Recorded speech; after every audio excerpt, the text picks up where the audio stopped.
அனைவருக்குமே வணக்கம். சற்று முன் கிடைத்திருக்கக்கூடிய ஒரு மிக மிக முக்கியமான செய்தி ஒன்று வெளியாகியுள்ளது.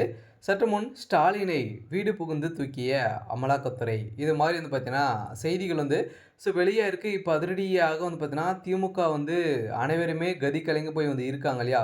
எப்ப எந்த டைம்ல யார் கைது செய்யப்படுவாங்க அப்படின்றத தெரியாது. அந்த அளவிற்கு விஜய் அவர்கள் பார்த்தீங்கன்னா, ஒரு அதிரடியான அறிவிப்பு வெளியிட்டிருக்காரு. ஏற்கனவே வெள்ளை அறிக்கை வெளியிட போறோம் அப்படின்றத விஜய் அவர்கள் சொல்லியிருந்த நிலையில, இப்ப அதிரடியாக திராவிட முன்னேற்ற கழகம் பார்த்தீங்கன்னா, ஆட்சியை இழந்த பிறகு ஸ்டாலின் அவர்கள் தற்போது மன மன உளைச்சல்ல கிட்டத்தட்ட மக்களிடம் பேசுவதற்கு வாய்ப்புகள் இல்லாமல் பார்த்தீங்கன்னா, அவர் தத்தளித்துட்டு வரும் நிலையில, இதை நெறைய பேர் பார்த்தீங்கன்னா, விமர்சனங்கள் செய்து வரும் நிலையில, விஜய் அவர்கள் பார்த்தீங்கன்னா, இன்னுமே 30 நாட்கள் கூட பூர்த்தி அடையவில்லை. அதற்குள்ள சட்ட ஒழுங்கு மிகவும் மோசமாக மாறிவிட்டது என திமுக கூறுவது, எந்த ஒரு விதத்திலும் நியாயம் கிடையாது. அதனால பார்த்தீங்கன்னா, 6 மாதங்கள் அமைதியாக இருப்பதாக ஸ்டாலின் அவர்கள் சட்டமன்றத்தில துணை எதிர்க்கட்சி தலைவராக இருந்த உதயநிதி ஸ்டாலின் அவர்கள் பேசியிருந்த நிலையில, ஆனால் 30 நாட்கள் கூட ஆகல. இதில பார்த்தீங்கன்னா, முழுமையான சட்ட ஒழுங்கு பார்த்தீங்கன்னா, தமிழகத்தில நடந்துட்டு இருக்கு அப்படின்றத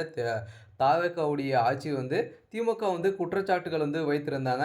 இந்த குற்றச்சாட்டின் அடிப்படையிலும் இதனால் மட்டுமல்லாமல் தற்போது திமுக ஒட்டுமொத்தமாக எப்படியாவது விஜய் அவர்களது ஆட்சியை கலைக்க வேண்டும் என்பதற்காக ஒட்டுமொத்தமாக ஏற்பாடுகளையும் செய்து வருகிறது. மேலும் நேற்று திருச்சியில பார்த்தீங்கன்னா, ஆ தாவேகா நன்றி சொல்லும் விதமாக பார்த்தீங்கன்னா, ஒரு மிகப்பெரிய மாநாடு அங்க போட்டிருந்தாங்க. இந்த மாநாட்டின் அடிப்படையில அப்போது அவர்கள் பேசிய சமூக வலைதளத்தில வைரலாகும் நிலையில இவர்கள் ரீல்ஸ் ஆ அ அரசு அப்படின்ற மாரி பார்த்தீங்கன்னா, திமுக நெறைய குற்றச்சாட்டுகளும், விமர்சனங்களும் வைத்திருந்தாங்க. நெறைய ஒரு பேசும் பொருளாய் மாறியிருந்த நிலையில, இது சமூக வலைதளத்தில ஒட்டுமொத்தமாக மிகவும் மோசமான முறையில மாற்றியுள்ள நிலையில் அ கிட்டத்தட்ட என்னவென்றால் திமுக கடந்த ஆட்சியில தற்கூறிகளை பற்றி பேச நாங்கள் ஒரு நேரம் ஸோ நேரமில்லை அப்படின்ற மாரி பார்த்தீங்கன்னா, ஒரு அசிங்கமான வார்த்தைகள சொல்லி, அவங்க நெறைய பிரச்சனைகள்லாம் செய்திருந்தாங்க.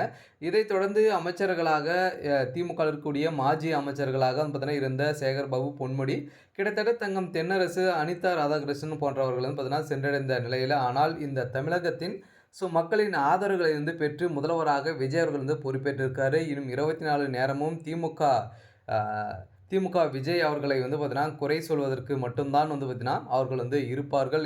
எதனால அப்படின்னு பார்த்தீங்கன்னா, எந்த ஒரு சின்ன பிரச்சனை நடந்தாலுமே, அதற்கு தாவேகா தான் காரணம் அப்படின்ற மாரி பழிகளை போடக்கூடிய அளவிற்கு திமுக பார்த்தீங்கன்னா, ஏற்கனவே முதல் பிரச்சாரத்திலே பார்த்தீங்கன்னா, விஜய் அவர்கள் மீது நெறைய கொலை வழக்குலாம் போட்டிருந்த நிலையில, இதற்கு அனைத்துக்குமே பதிலடி கொடுக்கும் விதமாக தமிழக மக்கள் குடுத்திருந்தாங்க. இதன் அடிப்படையில் தான் இப்ப அதிரடியாக முதல்வர் ஸ்டாலின் அவர்கள் இந்த 50,00,000 கோடி பார்த்தீங்கன்னா, எங்கே அப்படின்ற விசாரணை நடந்துட்டு இருக்கு. சரி, ஓகே.